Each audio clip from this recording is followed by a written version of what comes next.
तो प्लैंक का जो क्वांटम सिद्धांत है वो ज्यादा जोर इस बात पर देता है कि प्रकाश के अंदर कण प्रकृति होती है।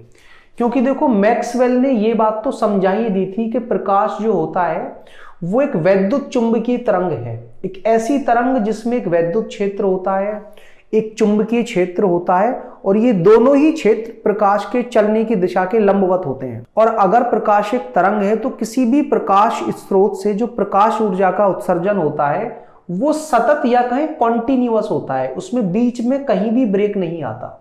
तो मान लो हमारी पृथ्वी तक अगर सूर्य से प्रकाश पहुंच रहा है तो वो इन तरंगों के रूप में पहुंच रहा है जिन्हें हम कहते हैं वैद्युत चुंबकीय तरंगे। लेकिन मैक्स प्लैंक हो या फिर अल्बर्ट आइंस्टाइन हो, चाहे न्यूटन हो या और भी कुछ साइंटिस्ट का ग्रुप ये मानता है कि प्रकाश के अंदर एक कण प्रकृति होती है।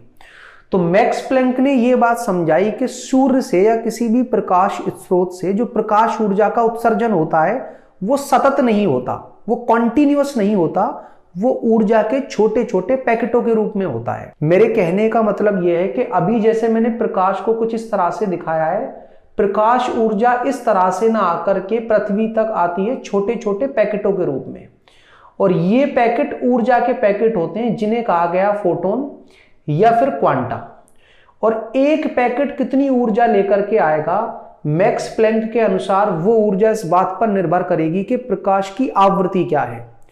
तो फोटोन जो कि ऊर्जा का एक पैकेट है, उसके द्वारा लाई गई ऊर्जा प्रकाश की आवृत्ति के अनुक्रमानुपाती होती है। इसका मतलब यह है कि अगर प्रकाश की आवृत्ति को पहली वाली आवृत्ति से 3 गुना ज्यादा कर दिया जाए तो एक पैकेट जो ऊर्जा लेकर के आ रहा होगा वो भी पहले वाली ऊर्जा से 3 गुना ज्यादा हो जाएगी। और जब भी हम अनुक्रमानुपाती का चिन्ह हटाते हैं तो एक नियतांक आता है जिसे इस बार कहा जाता है प्लैंक नियतांक।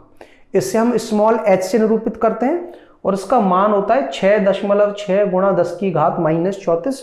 मात्रक कैसे निकलेगा, ऊर्जा का मात्रक होता है जूल, और बटे में आवृत्ति ले जाओगे तो जूल प्रति हर्ट्ज कह लो, या फिर आवृत्ति का एक मात्रक होता है 1/सेकंड, तो उसका मात्रक आ जाएगा जूल इंटू सेकेंड।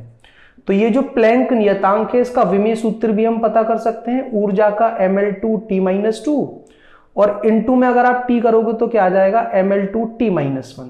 ये विमेय सूत्र है प्लैंक नियतांक का।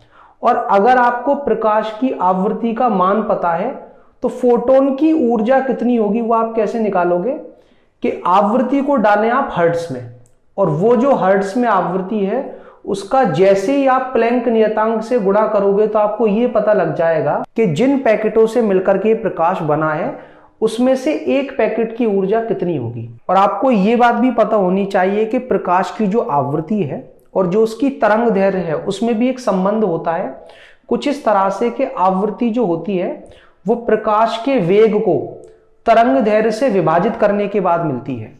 मतलब c जो है प्रकाश का वेग वो किसके बराबर होता है, आवृत्ति इंटू तरंग दैर्घ्य के। और ये जो संबंध है वो किसी भी तरंग के लिए वैलिड है। तो प्रकाश भी एक तरंग है, वैद्युत चुंबकीय तरंग, तो उसका जो वेग होता है 3 गुणा 10 की घात 8, वो प्रकाश की आवृत्ति और प्रकाश की तरंग दैर्घ्य के गुणनफल से मिलता है।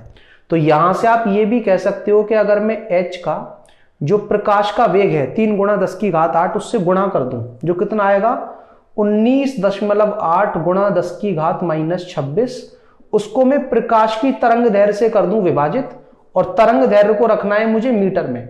तो जैसे ही मैं मीटर में रखूंगा तो मुझे एक पैकेट की ऊर्जा मिल जाएगी जूल में। तो ये 2 सूत्र हैं किसी भी एक फोटोन की या क्वांटा की ऊर्जा निकालने के लिए। अब चलिए हम ये समझते हैं कि प्लैंक के क्वांटम सिद्धांत पर आधारित किस तरह के प्रश्न हमसे पूछे जाते हैं और उन्हें हमें किस तरह से सॉल्व करना है। तो पहला जो हमने प्रश्न लिया है वो एनसीईआरटी का एग्जाम्पल नंबर 1 है। प्रश्न कुछ इस तरह से है कि किसी एक वर्णीय प्रकाश की जो आवृत्ति है वो है 6 गुणा 10 की घात 14 हर्ट्ज। अब हमें इस प्रकाश किरण पुंज में जो उपस्थित फोटोन या क्वांटा हैं उनमें से किसी भी एक फोटोन की ऊर्जा बतानी है। तो हमें यह बता दिया गया है कि प्रकाश है एक वर्णीय प्रकाश। ऐसे प्रकाश को हम एक वर्णीय प्रकाश कहते हैं जिसकी आवृत्ति या तरंग दैर्घ्य केवल एक ही होती है, उसमें विभिन्न आवृत्ति या विभिन्न तरंग दैर्घ्य वाले फोटोन उपस्थित नहीं होते।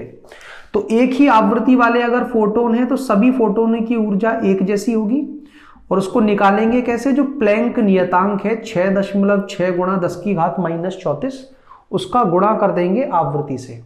आवृत्ति आपको डालनी है हर्ट्स में, तो 6 गुणा 10 की घात 14 हर्ट्स में ही दे रखा है। जैसे आप हर्ट्स में डालोगे आपको ये ऊर्जा मिलेगी जूल में। तो 6 का गुणा जैसे ही मैं 6.6 से करूंगा तो 6 गुणा 6 36 आ जाएगा, हासिल 3, और 36 और 3 कितना आ जाएगा 39। तो 39.6 और गुणा 10 की घात कितना बनेगा -20, क्योंकि आधार जब समान होते हैं तो घातें जुड़ जाती हैं। तो इस प्रकाश किरण पुंज के अंदर जो फोटोन है उसकी ऊर्जा ये है। अगर इसे वैज्ञानिक रूप में लिखना हो तो उस वैल्यू को 1 से 10 के बीच में लाना पड़ेगा। तो मैं दशमलव को एक स्थान कहां ले जाता हूं, बाईं तरफ, तो ये बन जाएगा 3.96 और 10 की घात मुझे 1 जोड़नी पड़ेगी, तो आंसर आ जाएगा 3.96 गुणा 10 की घात -19 जूल। ये उस फोटोन की ऊर्जा होगी जितनी ऊर्जा वाले फोटोन इस प्रकाश किरण पुंज में उपस्थित होंगे।